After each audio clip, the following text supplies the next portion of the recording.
அனைவருக்கும் வணக்கம். இன்னைக்கு நம்ம சேனல்ல என்ன பார்க்க போறேன்னு பாத்தீங்கன்னா, மார்ச் 3ஆம் தேதி மிக மிக கொடூரமான சந்திர கிரகணமானது வருகிறது.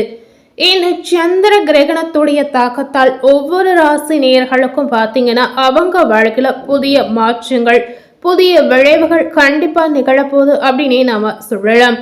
அந்த வகையில இன்னைக்கு எந்த ராசி நேயர்களுக்கு பார்க்க போறேன்னு பாத்தீங்கன்னா, துலாம் ராசி நேயர்களுக்கு இந்த சந்திர கிரகணத்துடைய தாக்கத்தால் ஏற்படக்கூடிய விபரீத விளைவுகள் என்னென்ன அப்படிங்கிறத நாம பார்க்கலாம். அதாவது மார்ச் 3ஆம் தேதிக்கு பிறகு வரக்கூடிய நாட்கள் உங்களுக்கு என்ன மாதிரியான நன்மைகளை ஏற்படுத்தி கொடுக்க போகுது, அதே போல என்ன மாதிரியான தீமைகளை ஏற்படுத்தி கொடுக்க போகுது அப்படிங்கிறத நாம பார்க்கலாம். அதற்கு முன்னாடி இந்த சந்திர கிரகணம் அப்படின்னா என்ன, இந்த கிரகணமானது எந்த நேரத்துல தோன்றி எந்த நேரத்துல மறையும் அப்படின்ற தகவலை நாம தெரிந்து கொள்ளலாம். அதன் பிறகு துலாம் ராசினியர்களுக்கு கிடைக்கக்கூடிய நற்பலன்களை நாம பார்க்கலாம். பொதுவாகவே சந்திர கிரகணம் அப்படின்னு சொல்லும் போது இந்த கிரகணம் ஒரு அற்புதமான நிகழ்வு அப்படின்னு நம்ம சொல்லலாம். இந்த வருடத்தில் வரக்கூடிய முதல் சந்திர கிரகணம் அப்படின்னு கூட நம்ம சொல்லலாங்க. அதாவது வானில் தோன்றக்கூடிய அற்புதமான ஒரு நிகழ்வு அப்படின்னு கூட நம்ம சொல்லலாம். சந்திர கிரகணம் அப்படின்னா என்னன்னு பாத்தீங்கன்னா, பூமி பாத்தீங்கன்னா சூரியனுக்கும் சந்திரனுக்கும் நேர்கோட்டில் வரும் பொழுது பூமியினுடைய நிழல் பாத்தீங்கன்னா சந்திரனை மறைப்பதால் சந்திர கிரகணம் ஏற்படுகிறது அப்படின்னு சொல்லப்படுது. இந்த கிரகணத்தின் போது சந்திரன் அடர் சிவப்பு நிறத்தில் காட்சியளிக்கும். அதனால இதற்கு பெயர் பாத்தீங்கன்னா ரத்த நிலவு அப்படின்னு நம்ம சொல்லலாம். முழு கிரகண நிலை எவ்வளவு நேரம் நீடிக்கும் அப்படின்னு பாத்தீங்கன்னா, முழு கிரகண நிலை சுமார் 58 நிமிடங்கள் நீடிப்பதாக சொல்லப்படுது. இது இந்திய நேரப்படி பாத்தீங்கன்னா மாலை வேளையில நிகழப்படுவதாக சொல்லலாம். இந்தியாவில் சந்திரன் உதிக்கும் போதே கிரகணம் தொடங்கி விடக்கூடிய இந்த நேரத்தில் நாட்டில் பெரும்பாலான பகுதிகளில் கிரகணத்தின் இறுதி நிலையை மட்டுமே பார்க்க முடியும் அப்படின்னு சொல்லப்படுது. இந்த கிரகணமானது எந்த நேரத்துல தோன்றி எந்த நேரத்துல மறையுது அப்படின்னு பாத்தீங்கன்னா, மாலை 4:58 மணிக்கு தொடங்கக்கூடிய நிழல் கிரகணம் முழு கிரகணமாக மாறலாம். அதே போல மாலை 5:32 மணிக்கு பாத்தீங்கன்னா முழு கிரகணம் முடிவுக்கு வருவதாக சொல்லப்படுது. இரவு 7:53 மணிக்கு கிரகணம் முழுவதுமாக முடிவுக்கு வரும் அப்படின்னு சொல்லலாங்க. இது இந்தியாவில் பெரும்பாலான பகுதிகளில் கண்டிப்பா தெரியலாம்.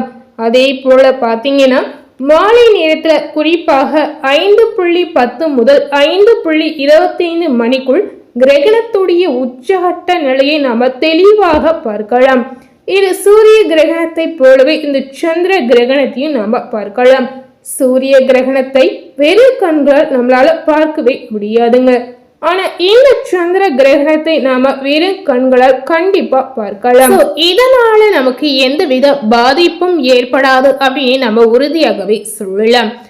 இந்த சந்திர கிரகணம் எந்த நேரத்துல தோன்றி எந்த நேரத்துல மறையும் அப்படின்றத நாம முழுமையா பார்த்திருப்போம். மேலும் இதனை தொடர்ந்து துலாம் ராசினியர்களுக்கு இந்த சந்திர கிரகணத்துடைய தாக்கத்தால் ஏற்படக்கூடிய அற்புதமான மாற்றங்கள் என்னென்ன அப்படிங்கறத நாம பார்க்கலாம். பொதுவாகவே துலாம் ராசினியர்கள் எப்படிப்பட்ட ஒரு குணம் கொண்ட நபராக இருப்பாங்க அப்படின்னு பாத்தீங்கன்னா, நடக்காது என்று எதையும் நினைக்காமல் எல்லாவற்றையுமே செய்ய வேண்டும் என்று துடிப்புடைய ஒரு குணம் கொண்ட நபர் அப்படின்னு நம்ம சொல்லலாம். உங்களுக்கு மார்ச் 3ஆம் தேதிக்கு பிறகு அதாவது கிரகணத்துடைய தாக்கத்தால் என்ன மாற்றங்கள் நடக்க அப்படின்னு பாத்தீங்கன்னா, சுப காரியங்களில் இருந்து வந்த தடங்கள் அனைத்துமே இந்த காலகட்டங்களில் நீங்கலாம். கிரகங்களுடைய சஞ்சாரத்தால் பாத்தீங்கன்னா எதையுமே ஒரு முறைக்கு பல முறை ஆலோசித்து செய்வது உங்களுக்கு மிகுந்த நல்லதாக இருக்கலாம். அதே போல மனநிலை கொள்ளாமல் ஏதாவது சிந்தித்து கொண்டே இருக்கக்கூடிய ஒரு சூழல் உங்களுக்கு பிறக்கலாம். புதிய முயற்சிகளை தள்ளிப்படுவது இந்த காலகட்டங்களில் உங்களுக்கு நல்லதாக இருக்கலாம். ஆனால் உங்களுடைய ராசியை தனாதிபதி பார்ப்பதால் இந்த நேரத்தில் பணவரத்து உங்களுக்கு அதிகரிக்கும். உடல் ஆரோக்கியம் வலுப்பெற்று காணப்படும்.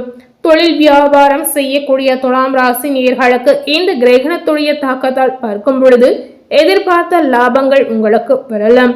தேவையான சரக்குகள் கையிருப்பில் உங்களுக்கு இருக்கலாம். அதே போல இந்த காலகட்டங்களில் துலாம் ராசி நேயர்களுக்கு புதிய நபர்கள் சொல்லக்கூடிய வியாபாரம் தொடர்பான விஷயங்களில் நீங்க முடிவை எடுக்கும் போது இதுல கவனமாக செயல்படுவது ரொம்ப ரொம்ப அவசியம். உத்தியோகத்தில் இருக்கக்கூடிய நேயர்களுக்கு இந்த காலகட்டங்களில் புதிய பதவிகள் அல்லது புதிய பொறுப்புகள் கிடைக்கலாம். உங்களது பணி திறமையால் மேல் அதிகாரிகள் திருப்தி அடையக்கூடிய ஒரு சூழல் எழலாம். குடும்பத்தில் இருக்கக்கூடிய நேயர்களுக்கு கோபமாக பேசக்கூடிய சூழ்நிலை இந்த நேரத்தில் கண்டிப்பா ஏற்படும். இதனால இந்த மாதிரி விஷயங்களில் நீங்க கவனமாக இருப்பது முக்கியம். மனைவி குழந்தைகளின் உடல் நலத்தில் கவனம் அவசியம். சில துலாம் ராசி நேயர்களுக்கு இந்த காலகட்டங்களில் இடமாற்றங்கள் உண்டாகலாம். வாகனங்களில் செல்லும் போது கவனம் அவசியம். வயிறு தொடர்பான நோய்கள் வந்து நீங்களாம்.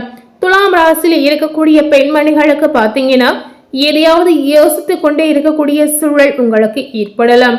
எந்த காரியத்திலும் முடிவு எடுக்கக்கூடிய ஒரு யோசனை உங்களுக்கு தோன்றலாம். அதாவது முடிவு எடுப்பதற்கு முன்னாடி நன்றாக தீர ஆலோசித்து முடிவுகளை எடுப்பது உங்களுக்கு மிகுந்த நல்லதாக மாறலாம். கலைத்துறையில இருக்கக்கூடிய துலாம் ராசி நேயர்களுக்கு பாத்தீங்கன்னா உங்களுடைய உத்திகளை கையாண்டு தொழிலில் முன்னேறக்கூடிய வாய்ப்பு உங்களுக்கு ஏற்படும். உறவினர்கள் மூலம் உதவிகள் கிடைக்கக்கூடிய சூழல் பிறக்கலாம். உதவிகளின் மூலம் வெற்றியை நீங்க பார்க்கலாம். சோ இந்த காலகட்டம் உங்களுக்கு மிகவும் நன்றாகவே இருக்க போகுது அப்படின்னு நம்ம சொல்லலாங்க. அரசியல்வாதிகளுக்கு இந்த சந்திர கிரகணத்துடைய தாக்கத்தால் நல்ல முன்னேற்றங்கள் கிடைக்கலாம். அதே போல இந்த நேரத்தில் உங்களுக்கு புதிய வாய்ப்புகள் வந்து சேரலாம். வெளிநாடு வாய்ப்புகள் கூட உங்களுக்கு தேடி வரலாங்க. வாய்ப்புகள் குவியலாம். வீண் அலைச்சல் ஏற்படலாம். வாழ்க்கையில முன்னேற்றம் உங்களுக்கு காணப்படும். துலாம் ராசியில இருக்கக்கூடிய மாணவ மணிகளுக்கு இந்த சந்திர கிரகணத்துடைய தாக்கத்தால் பார்க்கும் பொழுது மாணவர்களுக்கு கல்வியை பற்றிய எண்ணங்கள் இந்த நேரத்தில் அதிகரிக்கும். பாடங்களை படிக்கும் போது மனதை ஒருமுகப்படுத்தி படிப்பது மாணவர்களுக்கு மிகுந்த நல்லதாக இருக்கலாம். சோ மாணவ மணிகளுக்கு இந்த காலகட்டம் மிகுந்த ஏற்ற காலகட்டமாக நிச்சயமா இருக்க போகுது. சோ துலாம் ராசி நேயர்களுக்கு இந்த சந்திர கிரகணத்துடைய தாக்கத்தால் ஏற்படக்கூடிய நன்மைகள் என்னென்ன அப்படிங்கறத நாம பார்த்திருப்போம். இதனை தொடர்ந்து இந்த சந்திர கிரகணம் நிகழக்கூடிய நேரத்தில் நம்ம பின்பற்றக்கூடிய சில வழிமுறைகள் என்னென்ன அப்படிங்கறத நாம பார்க்கலாம். இந்த கிரகணத்தின் போது நாம தெரிந்திருக்க கொள்ளக்கூடிய முக்கியமான விஷயங்கள் என்னென்ன அப்படின்னு பாத்தீங்கன்னா, கிரகணம் தொடங்குவதற்கு 2 மணி நேரத்திற்கு முன்னதாகவே நாம எந்த உணவையும் உட்கொள்ளவே கூடாதுங்க. குறிப்பாக பாத்தீங்கன்னா கர்ப்பிணி பெண்கள் வீட்டை விட்டு வெளியே செல்லக்கூடாது. இந்த கிரகணம் தொடங்கும் போது கோவில்கள் அனைத்தும் நடை சாத்தப்பட்டிருப்பது ரொம்ப ரொம்ப அவசியம். அதே போல ஏற்கனவே ஏதாவது உணவு செய்து வைத்திருந்தீங்கன்னா செய்து வைத்திருக்கக்கூடிய உணவுகளில் தர்ப்பை புழுனை போட்டு வைப்பது ரொம்ப ரொம்ப முக்கியம். கிரகணத்தின் போது நவ கிரக துதியை நீங்க படிக்க செய்யலாம். அது போலவே சந்திர கிரகணத்துக்கான துதி உங்களுக்கு ஏதாவது தெரிந்தால் அதனையுமே நீங்க படிக்க செய்யலாம். கிரகணம் முழுவதும் முடித்து விட்டு பாத்தீங்கன்னா கிரகணம் முழுதும் முடிந்ததும் குளித்து விட்டு ஆலய தரிசனம் நீங்க மேற்கொள்ளலாம். ஆலய தரிசனம் செய்து விட்டு தீபம் ஏற்றி வழிபட்டு வந்தீங்கன்னா கடன் தொல்லையில் இருந்து விடுபடக்கூடிய வாய்ப்புகள் நிச்சயமா உங்களுக்கு கிடைக்கலாம். கிரகணம் முடிந்ததும் பித்ருகளுக்கு தர்ப்பணம் செய்வது நல்லதாக இருக்கலாம். ஆலய தரிசனம் மேற்கொண்ட பிறகு நீங்க உணவுகளை உட்கொள்வது ரொம்ப ரொம்ப முக்கியம். இந்த சந்திர கிரகண காலத்தில் வீட்டில் இருந்தபடியே இறைவனை துதித்து இறை பாடல்களை நீங்க படிக்க செய்யலாம். இதனால உங்களுக்கு பாசிட்டிவான பலன் நிச்சயமா கிடைக்குங்க. கிரகணம் முடிந்ததும் ஆலய வழிபாடு செய்வது இன்னும் சிறப்பான பலன்களை உங்களுக்கு அள்ளி கொடுக்கும் அப்படின்னு சொல்லலாம். சோ இந்த கிரகணத்தன்று இந்த மாதிரி விஷயங்களை நீங்க பின்பற்றி செய்யும் பொழுது நிச்சயமா இந்த கிரகணத்துக்கான தோஷங்கள் உங்களுக்கு எந்தவித பாதிப்பையும் ஏற்படுத்தாது. சோ கிரகண தோஷம் உங்களுக்கு ஏற்படக்கூடாது அப்படின்னு நினைச்சீங்கன்னா கண்டிப்பா இந்த விஷயத்தை நீங்க பின்பற்றி செயல்படலாம். சோ இன்னைக்கு நம்ம சேனல்ல இந்த சந்திர கிரகணத்துடைய தாக்கத்தால் துலாம் ராசி நேயர்களுக்கு ஏற்படக்கூடிய அற்புதமான நன்மைகள் என்னென்ன அப்படிங்கறத நாம பார்த்திருப்போம். அது போலவே இந்த சந்திர கிரகணம் எந்த நேரத்தில் தோன்றி எந்த நேரத்தில் மறையும் அப்படின்ற தகவலையும் நாம தெரிந்திருப்போம். அது போலவே கிரகணம் நடக்கக்கூடிய நேரத்தில் எந்த மாதிரி விஷயங்களை நாம முக்கியமா பின்பற்றணும் அப்படின்ற தகவலையும் நாம முழுமையா பார்த்து தெரிந்திருப்போம். ஸோ இந்த வீடியோவை நீங்க பார்த்து பயனடைந்த மாதிரி உங்க ஃப்ரெண்ட்ஸ் அண்ட் ஃபேமிலி பார்த்து பயனடையணும்னு நினைச்சீங்கன்னா கண்டிப்பா இந்த வீடியோவை உங்க ஃப்ரெண்ட்ஸ் அண்ட் ஃபேமிலிக்கு லைக் பண்ணி ஷேர் பண்ணுங்க. மேலும் இது போல ஒரு புதிய தகவலை தெரிந்து கொள்ளணும் அப்படின்னு நினைத்தீங்கன்னா மறக்காம நம்ம சேனலை சப்ஸ்கிரைப் பண்ணி அதே போல பக்கத்தில் இருக்கக்கூடிய பெல் பட்டனையும் மறக்காம பிரஸ் பண்ணிடுங்க. நீங்க சப்ஸ்கிரைப் பண்ணா மட்டுமே நம்ம சேனல்ல போடக்கூடிய எல்லா நியூ அப்டேட்டான வீடியோஸும் நீங்க உடனுக்குடன் பார்த்து தெரிந்து கொள்ளலாம். நம்ம சேனலை ஃபர்ஸ்ட் டைம் பார்க்கக்கூடிய நேயர்களா இருந்தீங்கன்னா நீங்களும் நம்ம சேனலை மறக்காம சப்ஸ்கிரைப் பண்ணி அதே போல பக்கத்தில் இருக்கக்கூடிய பெல் பட்டனையும் மறக்காம பிரஸ் பண்ணிடுங்க. தேங்க்யூ.